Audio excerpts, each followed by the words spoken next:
Fenotes, amis Gon, amoureux de l'Olympique lyonnais. Bienvenue dans le blog Fenotes, votre rendez-vous consacré à l'OL féminin. Après une élimination frustrante en Coupe de France, nos Fenotes avaient l'occasion de réagir de la meilleure des manières avec un choc au sommet contre le PSG au Parc des Princes. Un classico attendu, notamment après un match aller qui nous avait laissé sur notre faim suite à une opposition parisienne étonnamment faible. Un match d'ailleurs qui tombait bien sûr en même temps que celui des Gones, donc il fallait avoir un petit cerveau droit, cerveau gauche pour suivre les deux. Et autant vous dire qu'il y a un match qui était beaucoup plus intéressant qu'un autre. Avant de démarrer ce débrief, si vous appréciez ce contenu, pensez à partager, commenter, liker et vous abonner à Oh Bien Joué.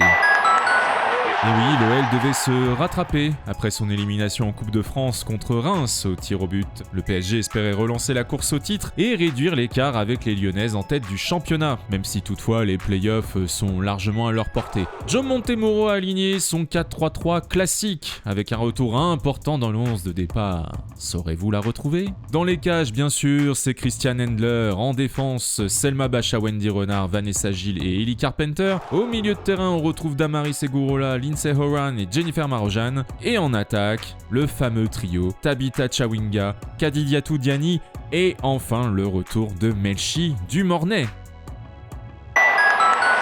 Le Classico commence fort, le PSG démarre avec intensité, cherchant à bousculer l'Olympique lyonnais dès les premières minutes. Mais les Fenotes répondent rapidement avec leur qualité technique. Dès la 4e minute, Lyon se procure une première occasion sur corner. Jennifer Marojan à la réception d'un ballon mal dégagé tente une tête qui file juste au-dessus. À la 6e, un autre corner, cette fois botté par l'Allemande, qui est repris du pied par Wendy Renard. Mais Mary Earps capte sans difficulté. Il ne faudra pas attendre longtemps avant de voir l'OL ouvrir le score, puisqu'à la 7e minute, Lindsay Horan lance Tabitha Chawinga sur l'aile gauche. La Malawite déborde et centre dans la surface. Sakina Karchaoui tente de dégager, mais le ballon revient directement sur Melchi du Mornay, qui conclut avec une certaine froideur. Ça fait 1-0 pour Lyon. Paris tente de réagir et à la 10e, Karchaoui se rattrape en tentant un centre-tir flottant qui oblige Christian Endler à repousser en corner. Quelques instants plus tard, c'est Marie-Antoinette Katoto qui trouve Corbin Albert à l'entrée de la surface. L'américaine tente une frappe puissante, mais ça passe largement à côté. Et enfin, coup dur à la 13e, puisque Selma Bacha retombe mal après un duel aérien et se foule la cheville. Elle reste au sol, elle reçoit des soins, mais elle continue malgré tout.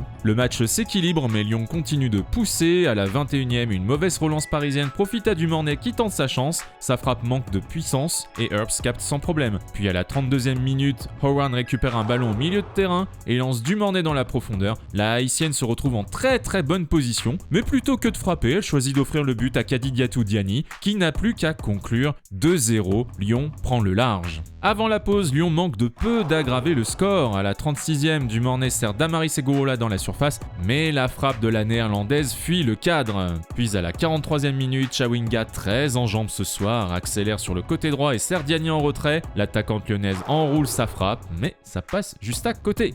À la pause, l'OL mène 2-0 après une première période maîtrisée où du Mornay s'est montré impérial. Lyon doit gérer son avance face à un PSG qui tente de réagir. Montemurro procède à un premier changement puisque Selma Bacha, touchée en première période, cède sa place à Sophie Svava. Paris peine à inquiéter la défense lyonnaise. À la 54e minute, un centre de Karchaoui traverse la surface sans trouver preneuse. Il faut attendre la 71e minute pour voir une nouvelle frayeur côté parisien. Une relance ratée de Mary Earps aurait pu profiter aux Lyonnaises, mais ça ne donne rien. Le premier tir cadré du PSG arrive tardivement à la 74e. Romy Leuchter tente sa chance, mais Endler capte sans difficulté. À la 76e, Marojan est remplacée par sa compatriote Sarah Debritz pour apporter un petit peu de fraîcheur au milieu. Le PSG pousse timidement, mais sans se montrer réellement dangereux. À la 78e, sur un corner parisien, Wendy Renard repousse le ballon qui touche ensuite le bras de Diani dans la surface.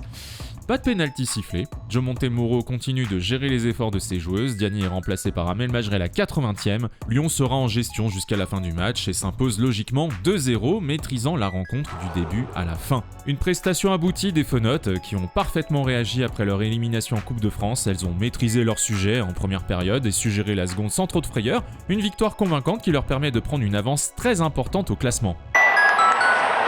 La nouveauté de 2025 dans le blog Fenotes, ce sont les notes. Alors, pas de surprise, les notes sont plutôt bonnes pour toute l'équipe. On va commencer par la moins bonne. J'ai mis 6 à Ellie Carpenter, que j'ai trouvé un petit peu plus discrète offensivement que d'habitude, mais absolument fiable sur le plan défensif, donc bon match de l'Australienne. J'ai mis 6,5 à Christian Hendler, qui a été peu sollicité, mais quand il y avait des interventions, elle était concentrée, même si elle aurait pu peut-être capter 1 ou 2 ballons en plus, plutôt que les repousser en corner, mais bon, elle a parfois subi une gêne dans la surface. Match sérieux de la Canadienne Vanessa Gilles, même note, peu sollicitée, elle a répondu présent. Jennifer Marojane, 6,5 également, même si voilà, elle avait pu glisser des bons ballons, notamment en coup de pied arrêté. Peut-être un petit peu plus en retrait que d'habitude, mais bon match de l'Allemande. On monte un petit peu, j'ai mis 7 à Selma Bacha, même si bon, elle est sortie sur blessure, mais elle avait quand même une très bonne activité sur le terrain. Même note pour la capitaine Wendy Renard, solide, précieuse dans le jeu aérien, même si on aurait aimé qu'elle marque de la tête, comme elle sait le faire. Damaris Segurola, pareil, un très bon verrouillage du milieu. Les replis défensifs étaient impeccables. On monte un petit peu. Lindsay Horan, 7,5, précieuse dans la récupération, passeuse décisive. C'est dans ce genre de match-là qu'on apprécie l'américaine médaillée. Même note pour Khadija Toudiani, bien sûr, le but fait beaucoup, mais un match sérieux, belle activité offensive.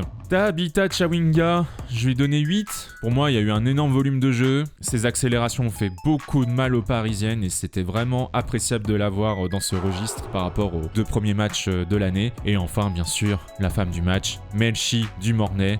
Buteuse, passeuse, son retour fait un bien fou, il y a vraiment un Noël avec et un Noël sans elle, je lui ai donné la note de 9.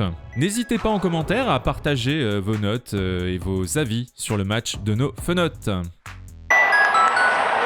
Au classement, l'OL conforte bien évidemment sa place de leader avec 7 points d'avance sur le PFC et 8 sur le PSG. De quoi aborder la suite avec sérénité. Alors certes, le championnat régulier n'est pas terminé, mais on voit quand même mal l'OL être ailleurs qu'à la première place à l'issue des matchs retour. On attendra quand même le match en avril face au PFC, ce qui pourra donner peut-être une idée sur les futurs playoffs, même si à ce stade là non plus je ne vois pas l'OL autre que championne.